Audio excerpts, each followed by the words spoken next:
একজন দুজন নয়, ৭৫ জনের জমি হাতিয়ে নিয়েছেন এক ব্যবসায়ী।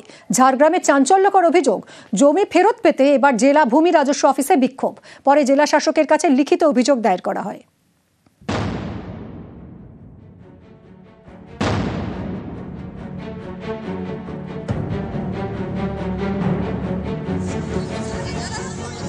ঝাড়গ্রামের সাঁকরাইল, এখানকার বাঁকড়ায় বিঘার পর বিঘা জমি নিয়ে চাঞ্চল্যকর অভিযোগ। মালিকরা কিছু জানেনই না, অথচ তাদের জমি বিক্রি হয়ে গিয়েছে। ভুয়ো কাগজপত্র তৈরি করে প্রায় ৭৫ জনের জমি হাতিয়ে নেওয়া হয়েছে বলে অভিযোগ। এই জমি ফেরত পেতে সোমবার জেলা ভূমি রাজস্ব অফিসে বিক্ষোভ দেখান বাসিন্দারা।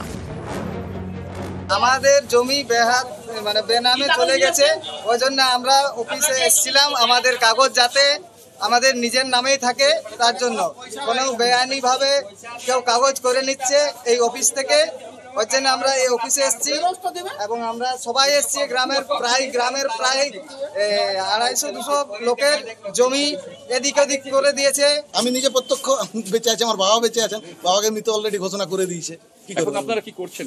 আমরা এটা নিয়ে ভাবছি যে আমাদের যাতে সুরাহা হয়, ১ নম্বর। দ্বিতীয় নম্বর, কিভাবে ওয়ারিশ সার্টিফিকেটটা পেলো উনি বা কোথা থেকে ইস্যু হয়েছে সেগুলো আমাদের জানার প্রয়োজন আছে, এবং এগুলো যাতে ক্যান্সেলেশন হয়, যার যার জায়গা সবার ফিরে আসে, এবং যারা এর জন্য দোষী তারা যাতে কঠোর থেকে কঠোরতম শাস্তি পায়, এটাই আমাদের দাবি।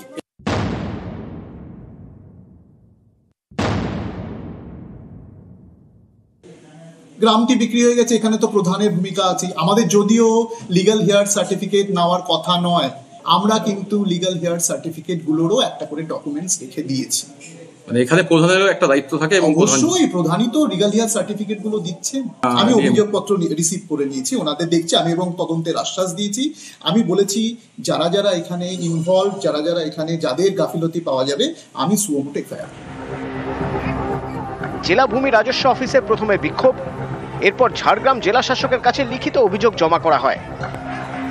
অভিযোগটা এসছে, তো আজকে ওরা আমাকে দিয়ে গেল অভিযোগপত্র। তো আমরা তদন্ত করাচ্ছি, পুরো ডিটেলস তদন্ত হচ্ছে। ডিটেলস তদন্ত করে দিয়ে যা দাঁড়াবে, যদি ভুল ট্রান্সফার হয়ে থাকে সব রেস্টোর হবে, যা আইনের হিসাবে যা অ্যাকশন নেওয়ার আমরা নিচ্ছি। ঝাড়গ্রামের সাঁকরাইলের জমি ব্যবসায়ী সুজিত কোঙার, তার বিরুদ্ধে সরব স্থানীয়রা।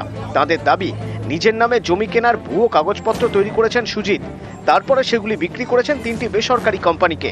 এ নিয়েই জোর শোরগোল। নিজেদের জমি ফেরত পেতে তারা প্রশাসনের দ্বারস্থ হয়েছেন।